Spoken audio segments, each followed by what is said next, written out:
with Louise McCart, and I am here today to do a Lazy Susan, as you can see. And I have it on my spinner, and I have it varnished on the top and sides to protect as a protective barrier, and I have it taped on the bottom so it'll stay clean, and after I get done resining it, I'll have a nice pristine bottom when I'm done.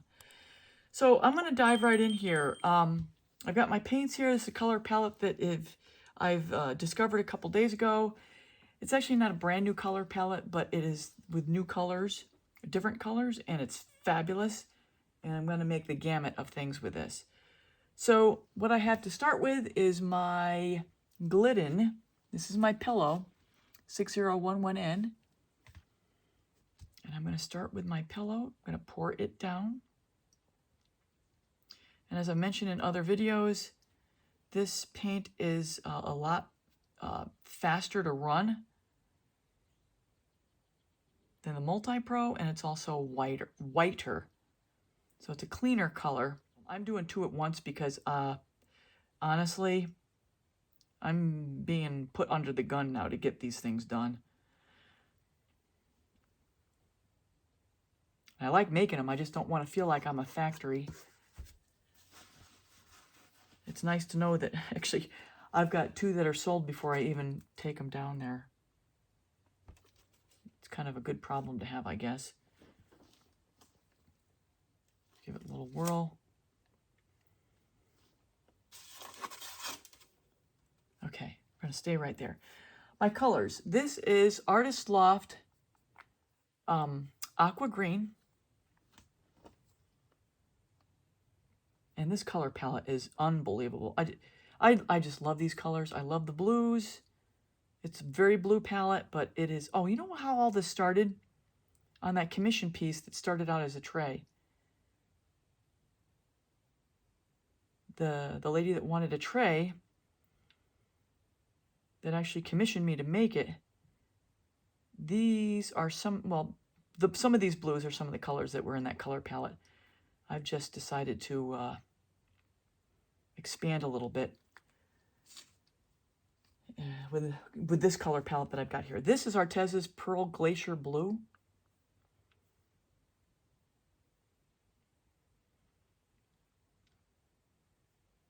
And I love this color. So heads up everybody, my usual fashion as we proceed through the video. In spots where I can save time by cutting out or speeding up, I'll be doing that, but you'll get the gist as we go through the video. Put a little more down. So my plan here is to make 2 more Lazy Susans and paint skins for a charcuterie board, which I'm not going to get to today. I just don't have time. And I don't have space. I don't have the space over here. I've got my tables are filled. I got to get smarter about this. Seems like we're going to the right. This is TLP Hammerhead. I love that name, Hammerhead. It must be fun to come up with these names.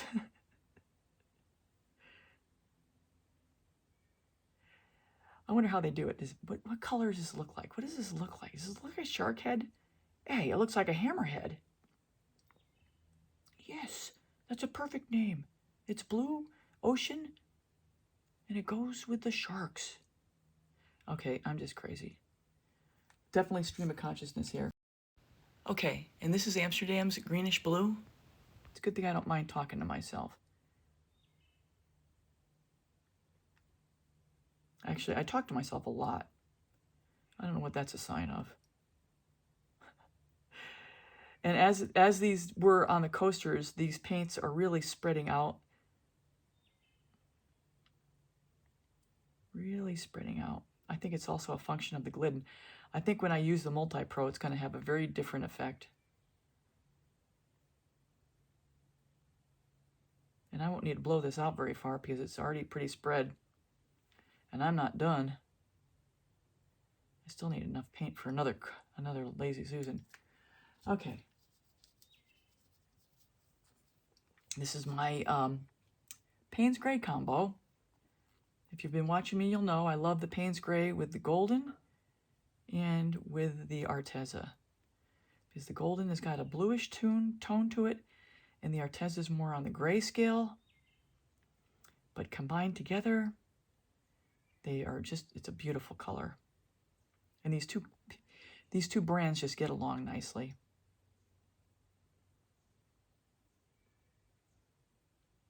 This is a lot of paint.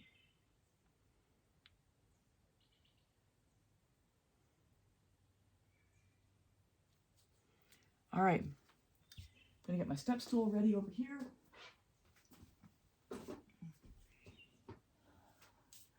Got my Berta. This is a 1,000-watt Berta.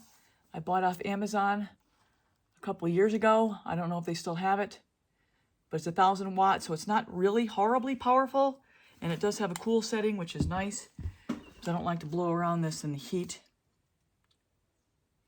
And my cell activator, which is my American Floetrol cell activator, video 141. It's 8 minutes. Shows you how I make it and what are the ingredients in it. This is the titanium white. Put a couple of those down. This is my oxide black.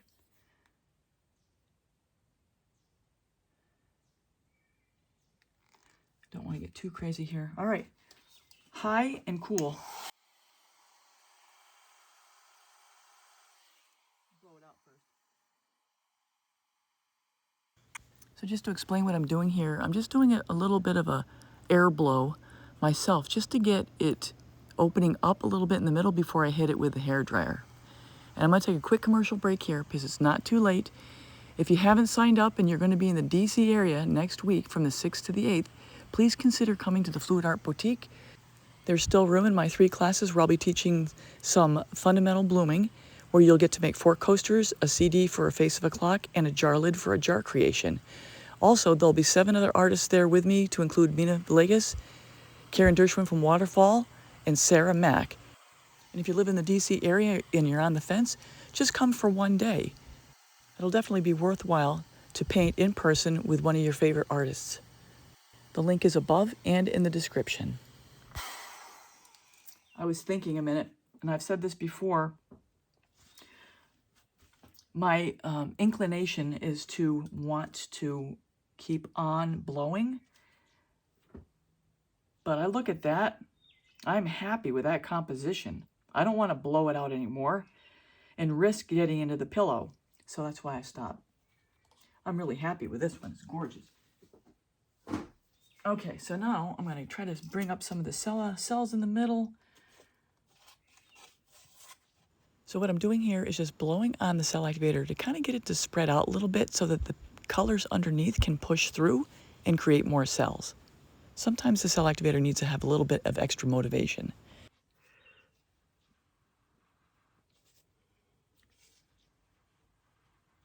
I'm not too worried about it because all this is going to stretch out and spread out anyway. I'm just giving it a little motivation here. All right, we're going to stretch out the pillow, break up the surface tension. I've talked about this before, where I'm just breaking it and leading it. So when I get ready to spin it, it already knows, oh, I got to go that way. And then my first spin is always quite slow. I'll move the stuff out of the way.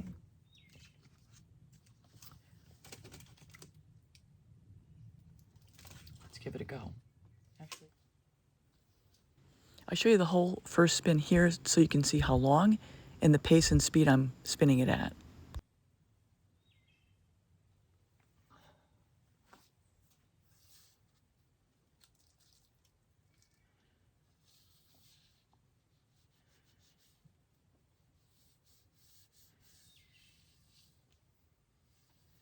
Getting it all even. I like it to spread out as evenly as possible. Get the weight to shift. Being mindful of the center, not getting too wonky. I love that term, wonky.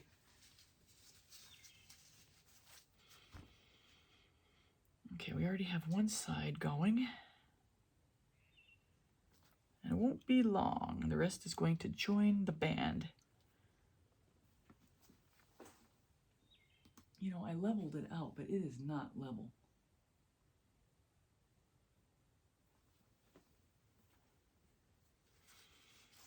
I hope it's going to be level on my stand over there.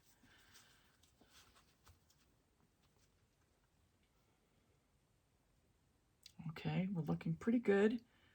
Sides are mostly covered here.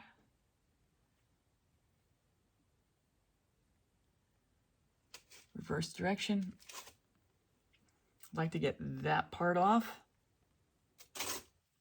Got a little bit crazy on the speed there.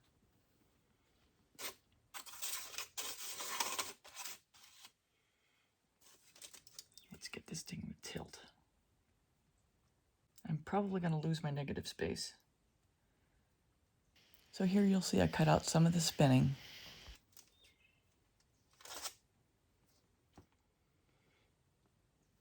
Okay, I'll need to check the middle for the depth of paint that I have left in the middle. I always do this to make sure I've spun enough off, but I guarantee I haven't spun enough yet.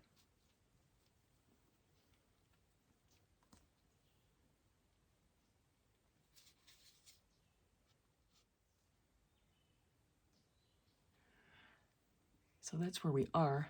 I definitely can use another round of spinning.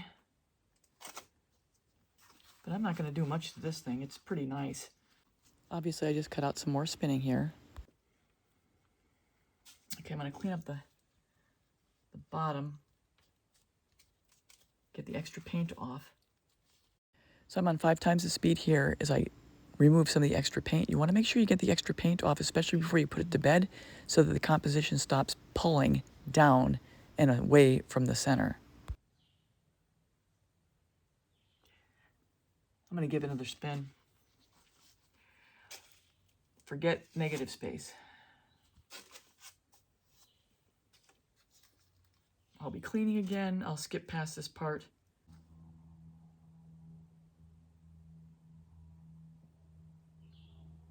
Golly, there's still that much paint. Now normally I would be okay with that, but because I'm worried about the level here, I'm going to give it another spin. And I've lost my negative space anyway. With the exception of a couple white spots, I think we're done. So I'm going to lift this up for you. I do have paint to pull. Actually, I'm going to pause here. I'm going to clean off the bottom again because I got a lot of paint coming off. Here she is.